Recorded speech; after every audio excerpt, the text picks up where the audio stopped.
we just had an inflection point in Europe. And so that conversation about whether democracy is ascendant, whether it's inevitable, whether it's on the rise, whether it's on the fall, that's what we're going to talk about next. So I'd like to invite colleagues to the stage, Sasha Havlicek, Nahema Marchal, and Mark Scott, to talk about European elections.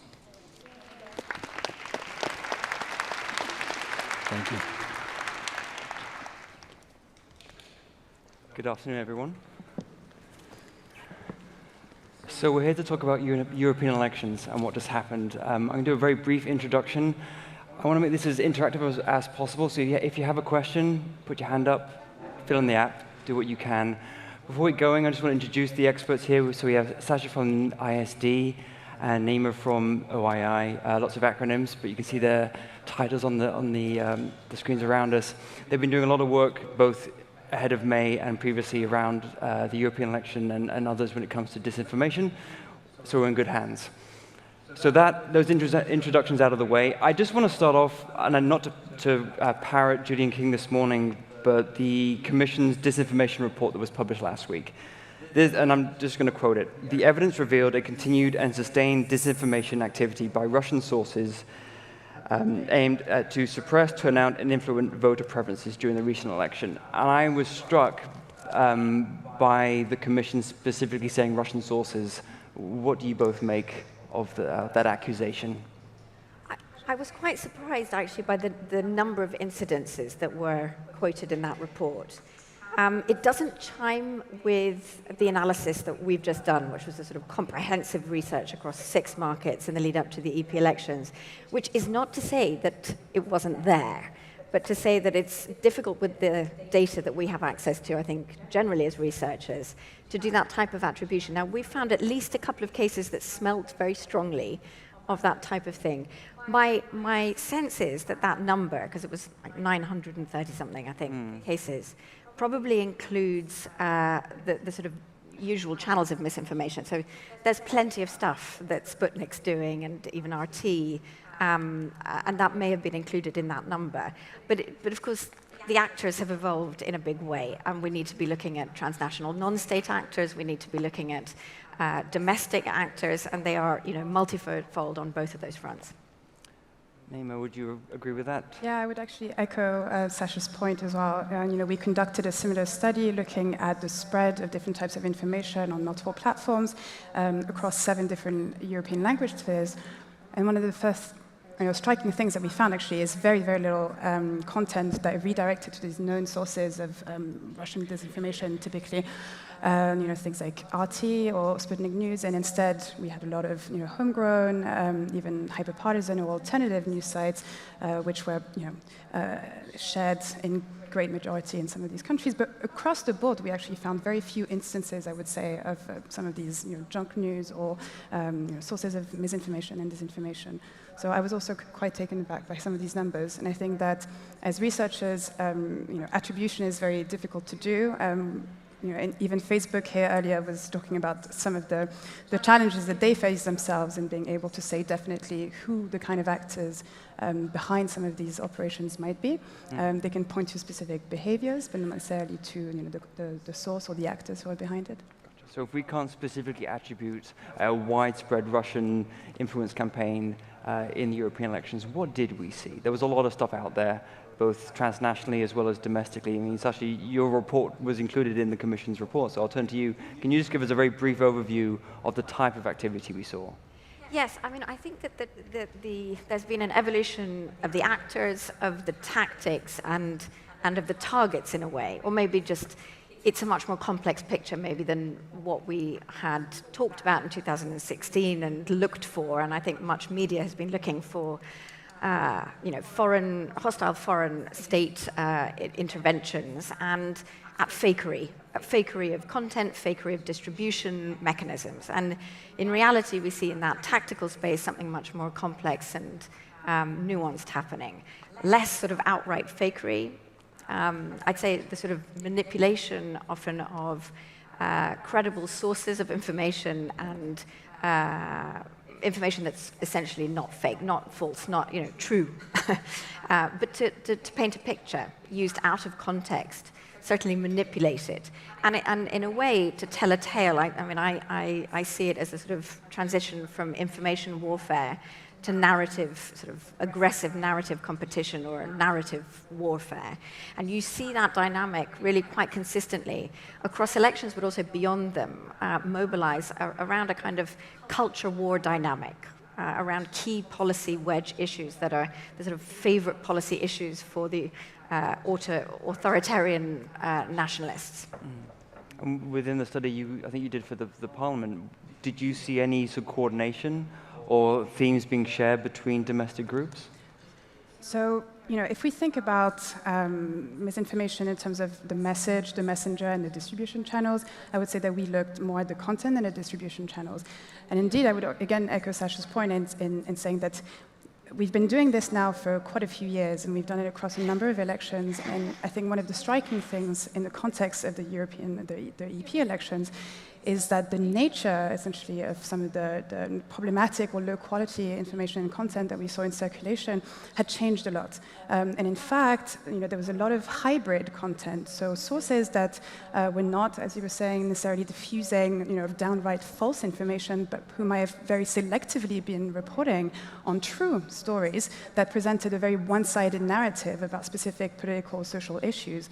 And so I think what we have at play there is an attempt, essentially, to tap into people's emotions, but also try to validate or either amplify a certain type of worldview, as opposed to demeaning or derogating specific candidates, for example, in the context of the election. A lot of thematically of the content that we saw was revolving around migration, typically, some about climate change. During our data collection period, the Notre Dame fire happened, and so that was a very clear example, I think, of an event where all sorts of associations can be made. There was hints, essentially, that the fire had been plotted by Islamic terrorists, et cetera, et cetera. So there is definitely a qualitative, I think, shift when it comes to the messaging, at least, that we've observed since 2016. But it isn't to say that there wasn't inorganic, inauthentic, coordinated activity happening. And actually, we did find a few cases in every one of the markets that we were looking at, and there were other research organizations that did the same. It's just that the quantity of that, the availability, the ease with which we were able to come across this and sort of identify that was lesser than in previous election cycles.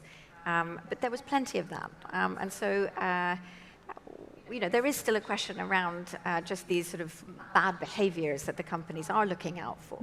They're doing a much better job, but it's certainly not a done deal. And again, it is a difficult thing. The fakery of distribution, of course, is now not quite as obvious, though we did find really weirdly obvious bot activity in the context of the UK.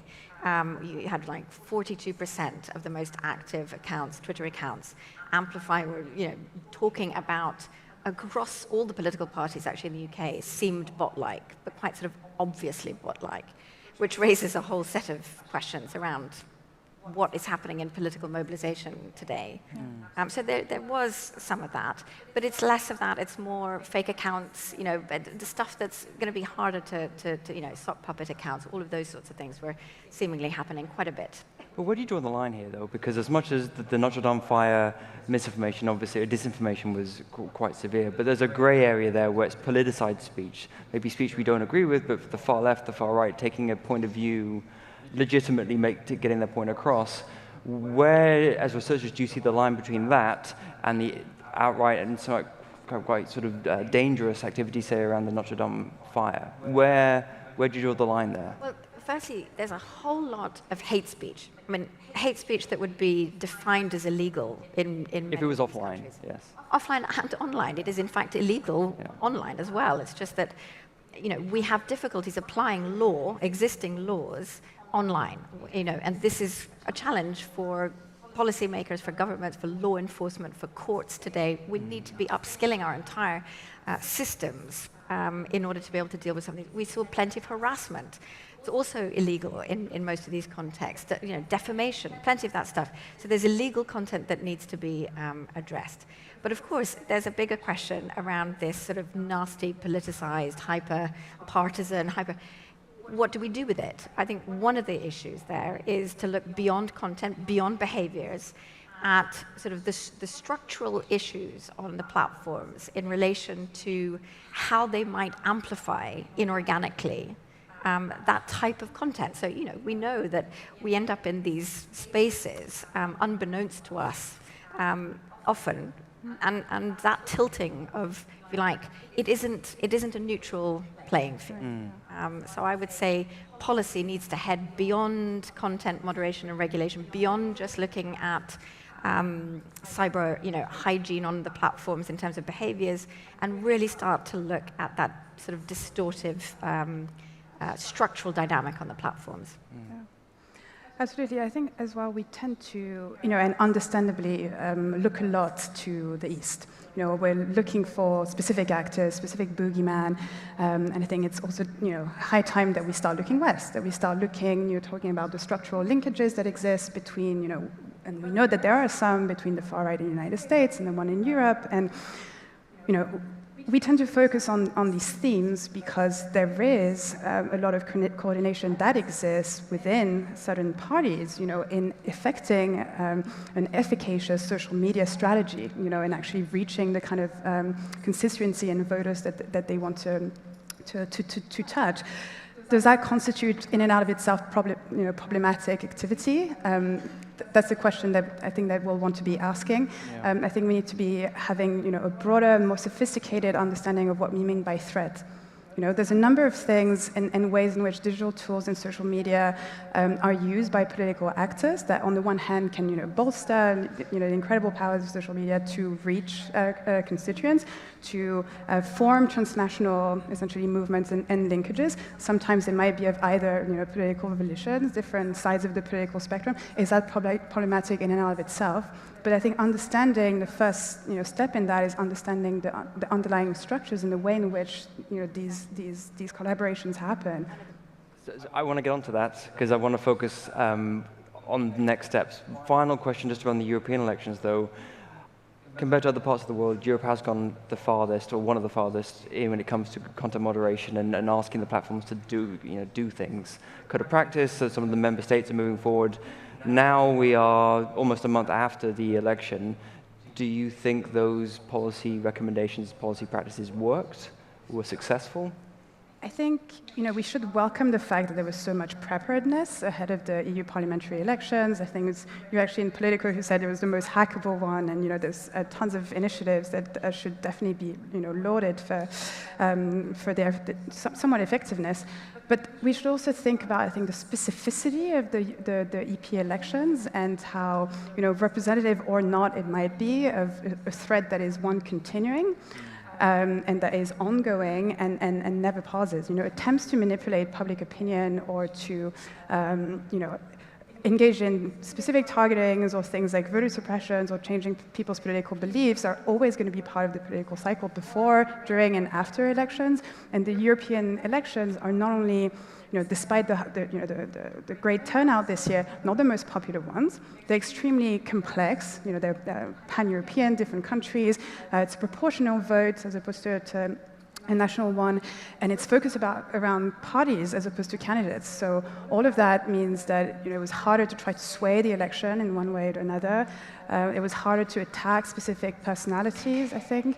And so, we need to remind ourselves of that, I think, as we take stock as well of the efforts. That it was a very specific election. We should definitely welcome the efforts and the steps that have been taken ahead of it, but it doesn't mean that we should slack, and think that it's all solved. And there were, specific pieces that were, challenging, and there were plenty of teething problems with the ads libraries, the political ads and the issue-based ads libraries. We were, looking at that. They got set up quite late. Understandably, it's a big project. Many countries, many languages, and so on. But we found, it's designed in a highly user-friendly way. It's problematic. I mean, it captured. There were loads of false positives, but there were also, obvious omissions in terms of political advertising that didn't get in there, that should have been in there.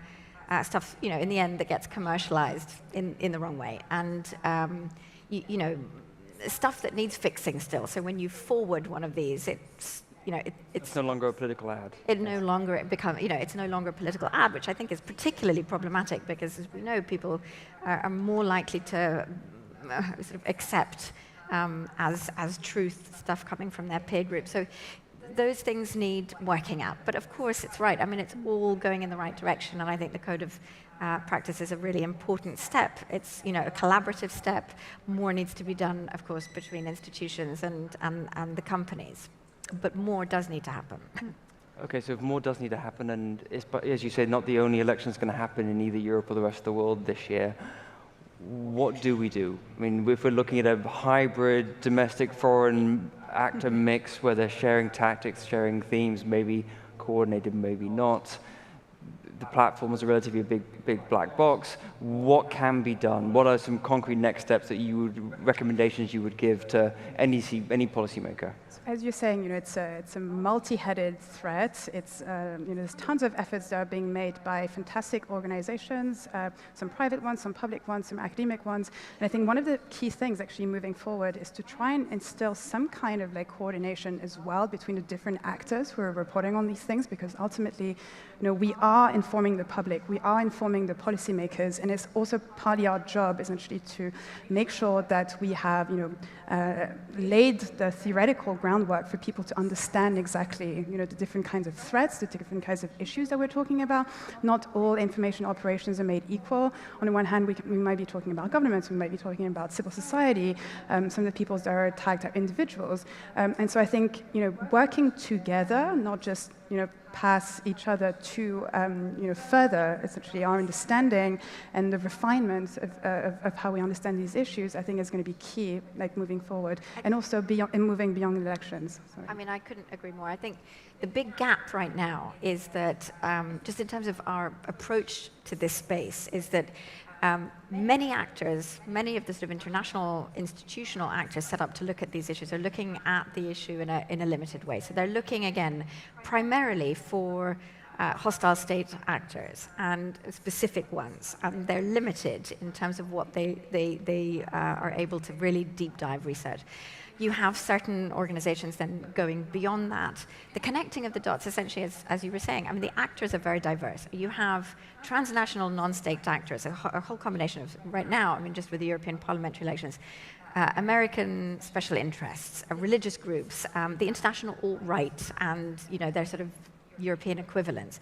On the domestic front, you have a combination of populist and extremist groups doing all of this. There's a bleed. The line that between foreign and domestic, between state and non-state, between legitimate and illegitimate, is ever harder to really define. And so we need a comprehensive approach where we start to look at genuine, sort of an open platform where methodologies can be shared, that the sort of black box of many of the tools that many of us are using is sort of starting to be opened up, where we can interrogate the research, common methodological frames, and better coordination on a transnational basis in terms of the research and the analysis across these different actor sets, across these different tactics is going to be absolutely vital. But again, just in terms of the companies, I do think that we are going to be seeing over the forthcoming period, certainly in the UK with the white paper on digital harms, a move in the direction, again, moving beyond just the content moderation conversation to some of the structural issues, and data will be at the heart of that. Data in a number of ways. We need the data. Somebody needs to have access to the data. Third-party verification, review, of what has actually happened during these elections, and I hope real-time in future electoral cycles, but also across these sort of issue areas of campaigning that we see, is going to be vital. And some system needs to be established for that to happen. I mean, just for balance, and I presume our Facebook colleagues are going to say this when the Q&A starts, that the platforms do say for privacy reasons they can't share the data at this moment, but if we believe that or not, that's another question, but that is the answer they give. I know we have a couple minutes left before we open up to Q&A, so please get your questions ready. I suppose my question comes down to the platforms themselves. Do you think they're doing enough when it comes to not only just providing data, but also clamping down on fake accounts, providing transparency to policymakers, to researchers. They're playing a very big role in this. I think it is important to acknowledge, some of the laudable efforts that are being made by platforms from, increased collaborations with researchers and also a number of initiatives that they've put together, from election integrity initiatives and the likes. However, as a social scientist, I take issue with the fact that platforms tend to think of misinformation still as a design problem. Something that can have technological solutions where you can A/B test essentially the effectiveness of various techniques, and that ultimately social scientists are only given data after the fact, to be able to play around with and see what's going on. But we're not brought into the conversation ahead of time to help inform the design processes.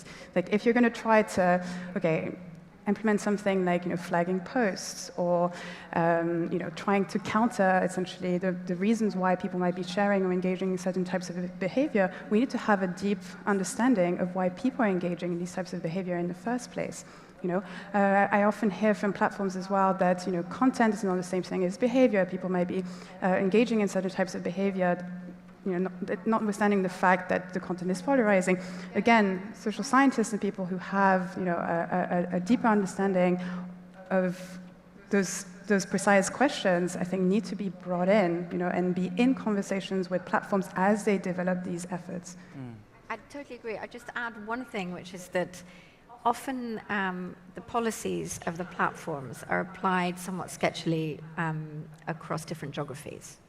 And I would just say there is a real need to look at some of the less watched environments in which these things are happening. Of course, across the board, all the harms, we do work across all these issues from terrorist and extremist content, hate speech, through to the misinformation space. And it's just very variable. And where there is a lot of spotlight and media and public and policy attention, the record is better. And we haven't even got into end-to-end encrypted messaging and WhatsApp, etc. I think we'll be back, won't it? We have about 9 minutes left. I would love to open up to some Q&A. The gentleman here at the front, if there's a mic. Could you stand up and say where you're from, please?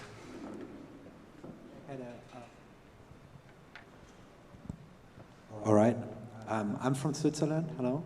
I'm a reporter for Das Magazin in Zurich. And I work on disinformation. So we're speaking about threats and the domestic front and information warfare. And how big is that threat? So I've done a bit of historic research trying to quantify the effect of historic disinformation, like in the 60s and 70s. Like the researchers that I spoke to, like Douglas Selvage, doing research about Stasi disinformation campaign, they're like, the effect was almost nothing. So could you at ISD give me an idea of how big is that threat? So it's impossible for us to know, again, because we don't have two things. We don't have a view under the bonnet in terms of what's actually happening, what's reaching who internationally on and across these platforms. We just don't have visibility on that.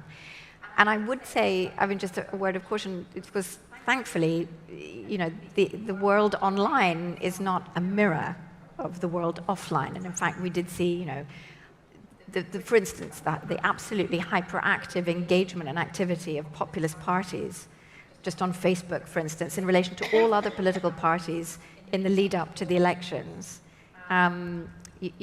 wasn't in the end reflected in electoral outcomes.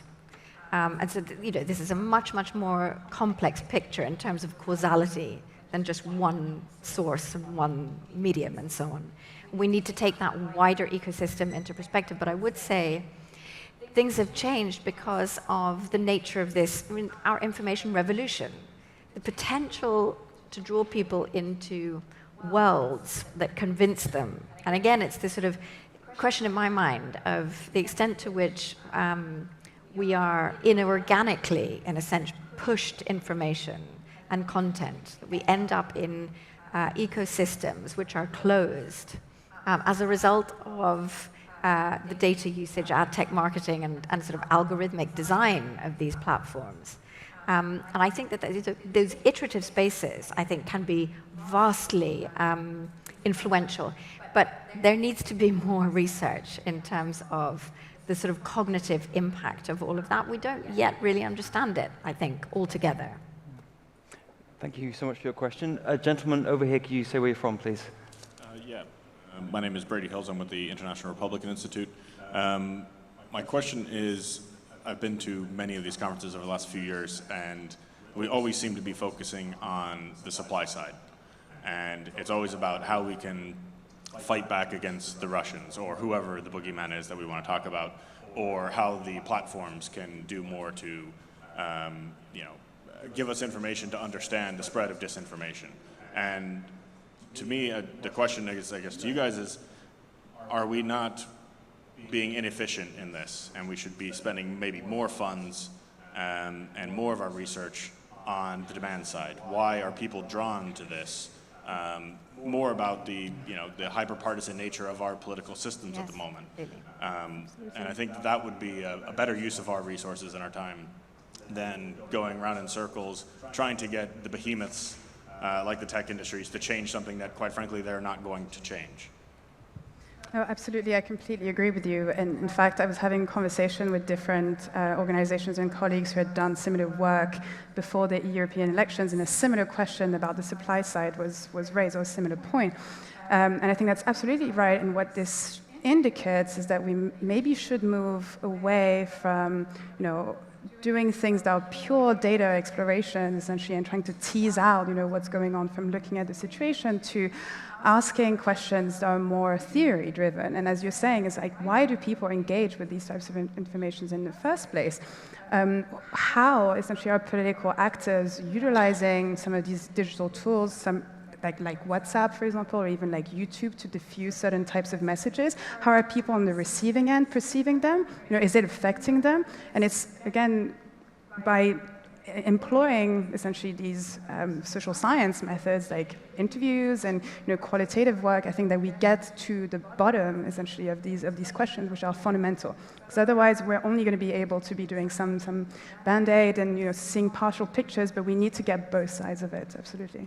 Yeah, I would agree. I mean, I think there's just two additional things I'd say. One is the conversation about the sort of digital citizenship education or digital literacy, I think, is an important one. But it's simply not going to cut it unless it's universalized and unless it takes into account a better understanding of this cognitive piece of the problem.